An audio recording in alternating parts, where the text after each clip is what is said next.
오늘도 하나님께서 우리에게 또한 생명 얻는 회개를 허락하시는 거룩한 아침이 되기를 간절히 소망합니다. 공교롭게도 제가 월요일날 나눴던 본문이 사도행전 10장의 초반부 내용인데요, 그것이 바로 오늘 이렇게 베드로가 증언하였던 고넬료에 대한 그 만남과 그에 대한 그 얘기를 나눴던 부분인데, 오늘도 어떻게 보면 중첩된 본문이지만 조금 다른 말씀이어서 좀 비슷한 맥락이 있을 수도 있습니다. 그러나 오늘도 하나님께서 우리 계신 새로운 은혜가 있으리라 믿습니다. 요바에 있던 베드로가 본 환상으로 인해 가이사랴에 있는 고넬료라고 하는 그 관료의 집에 방문을 하게 됩니다. 그래서 그곳에서 복음을 말하는 중에 이방인에게 성령께서 강림하셨다라는 한 사실을 그와 함께한 일행들이 목격하게 되고, 그렇게 그들과 또 한 차례 교제를 베드로와 고넬료의 가정이 가진 후에 예루살렘으로 이제 베드로가 복귀를 하게 되었습니다.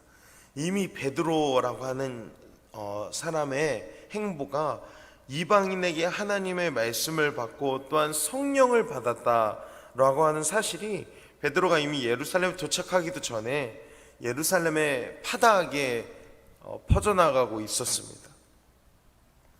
그래서 오늘 베드로가 돌아왔을 때 할례자들이라고 하는 유대인 그리스도인이 그를 비난하기 시작합니다. 정확히 오늘 성경에 할례자들이라는 표현이 나와 있으면서 11장 2절에 이렇게 나오거든요. 할례자들이 비난하여, 그리고 3절에 보시면 이르되 내가 무할례자의 집에 들어가 함께 먹었다, 이렇게 얘기합니다. 그 비난에 주는 내용이 무엇이었습니까? 율법을 따라 할례를 받고 음식의 정결례를 철저하게 지키는 그 사람들이 볼 때 고넬료와 같은 이방인들이 먹는 음식을 함께 먹으면서 유숙을 했다는 그 사실, 할례자들이 생각했을 때 하나님께 매우 큰 불경을 저질렀다는 것이죠.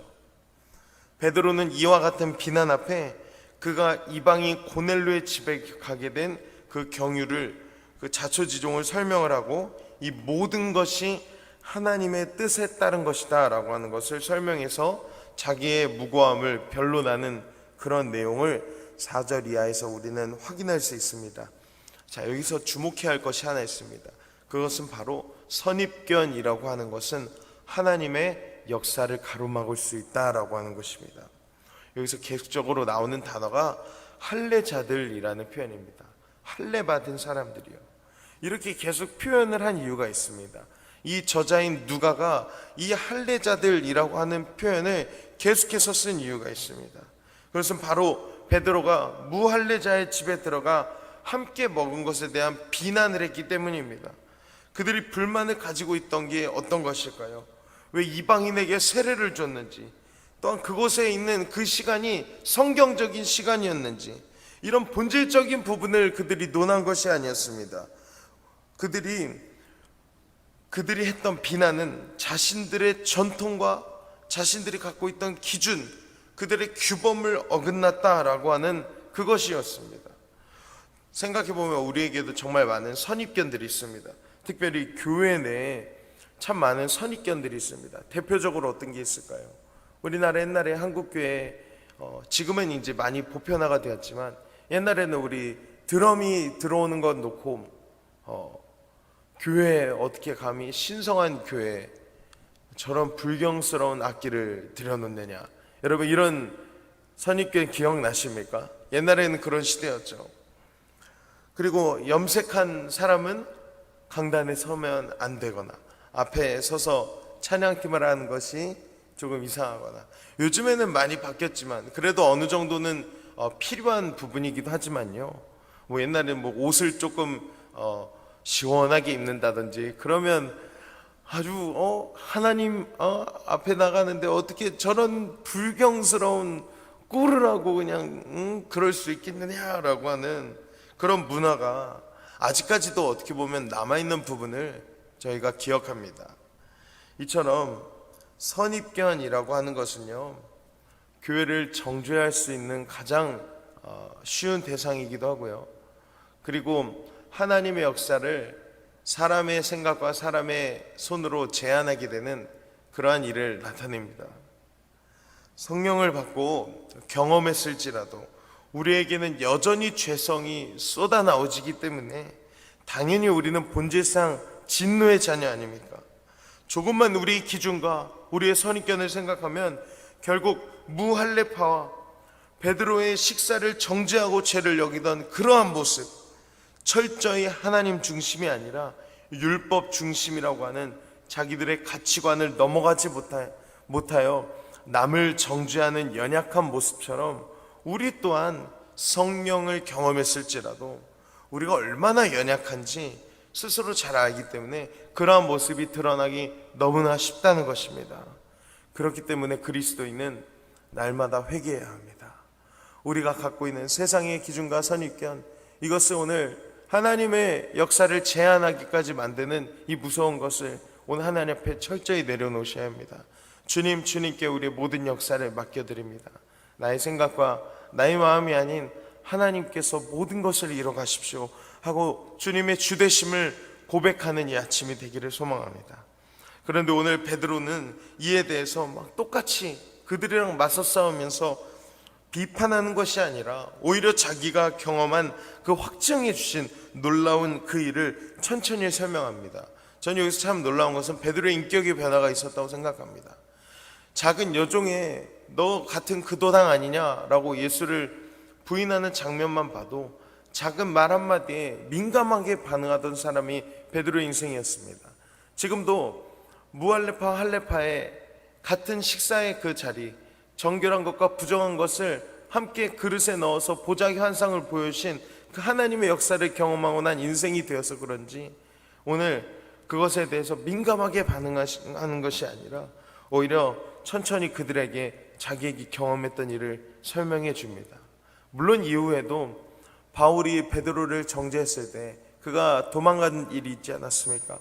그때에도 화들짝 놀라는 모습이 보여지는데 역시나 베드로라는 사람은 말 한마디에 이렇게 민감한 사람임에도 불구하고 오늘 성령의 역사를 경험하고 난 베드로는 천천히 그 일을 설명해 주고 있습니다. 자기 또한 이해가 되지 않았던 그 사건 속에서 그럼에도 불구하고 얼마나 성령께서 강력하게 임하셨는지를 오늘 그들에게 증언하고 있습니다. 그래서 베드로가 그때 일을 설명하며 15절 이하에 보면 처음 우리에게 임하신 것과 같이 하는지라 라고 말하고 있습니다. 그러면서 베드로가 11장 17절에 이렇게 고백하고 있습니다. 그런즉 하나님이 우리가 주 예수 그리스도를 믿을 때 주신 것과 같은 선물을 그들에게도 주셨으니 내가 누구에게 하나님을 능히 맡겠느냐 하더라. 이것이 바로 베드로의 믿음의 태도에 대한 변화를 보여주고 있는 것입니다. 오늘 자신이 감히 하나님께서 깨끗하다 하셨다는 것을 속되다 말하던 그의 인생이 이방인에게 베풀어 주시는 동일한 성령의 역사 앞에 오늘 베드로가 먼저 무릎 꿇고 순종했던 것입니다. 그것을 보여주고 있는 거예요.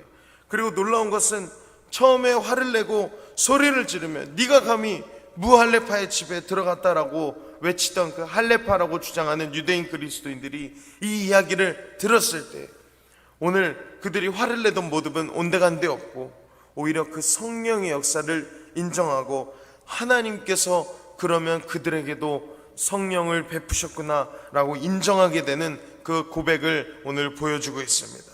여러분, 성령의 역사는 바로 이러한 연합의 능력을 나타내는 줄로 믿습니다.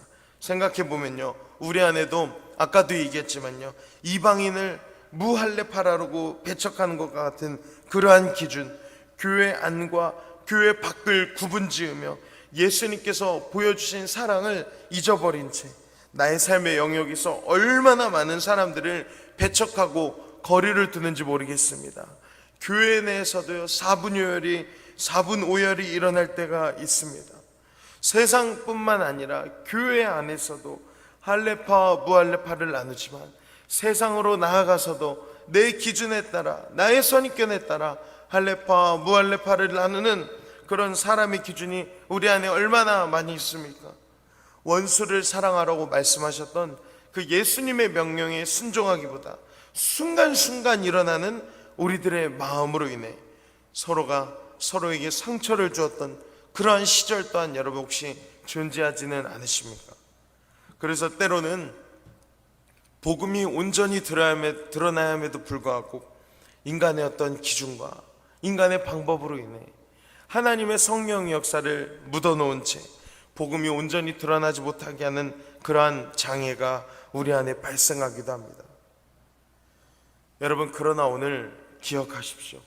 처음에는 손가락질하고 화를 내던 그 무할레파를 향해 비난하고 정죄하였던 그 할레파라고 주장했던 선민사상 가지던 유대인들이 결국 베드로를 통해 역사하신 성령의 임재의 이야기를 들었을 때 그들이 그것을 인정하고 그로 인해 자기들이 갖고 있던 기준이 무너지고 선민사상이라고 하는 그 의식을 하나님께서 돌파하게 하셨을 때 결국 그로 인하여 복음이 퍼져나가게 되는 오늘 역사적 사건이 시작되었던 것을 우리가 기억하시기를 소망합니다.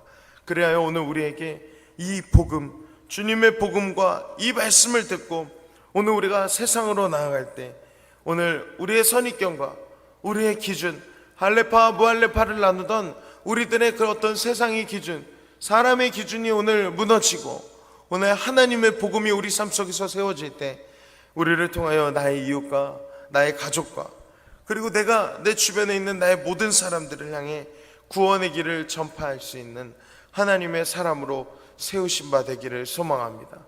베드로와 같이 하나님께서 깨끗하다 하신 것을 속되다 하지 마시고 오늘 하나님 앞에 나아갈 때 오늘 그러한 기준을 모두 허무시고 모든 연합을 이루시며 성령 안에서 새로운 코이노니아, 진정한 교제를 회복시키시며 에클레시아, 하나님의 교회를 완성시키실, 그리하여 바실레이아, 하나님의 왕국을 우리 삶 가운데 세우시는 그 역사가 일어날 줄로 믿습니다. 오늘 우리는 베드로와 같은 증인입니다. 또한 성령의 충만함을 받아 세상 속으로 뛰어가는 그러한 사람들입니다. 오늘 세상 속에서 생명의 빛을 발하십시오. 세상 속에서 오늘도 짠맛을 내십시오. 거룩한 성도로서 나의 기준이 아닌 하나님의 성령의 역사를 인정하며 내가 걸어가는 길을 그 가운데 모든 사람들이 구원의 길로 돌아서는 은혜의 역사, 그 주님의 발자국을 따라가는 거룩한 성도의 길을 가는 저와 여러분이 되기를 간절히 소망합니다. 우리 시간에 찬송가 508장 함께 찬송하시겠습니다.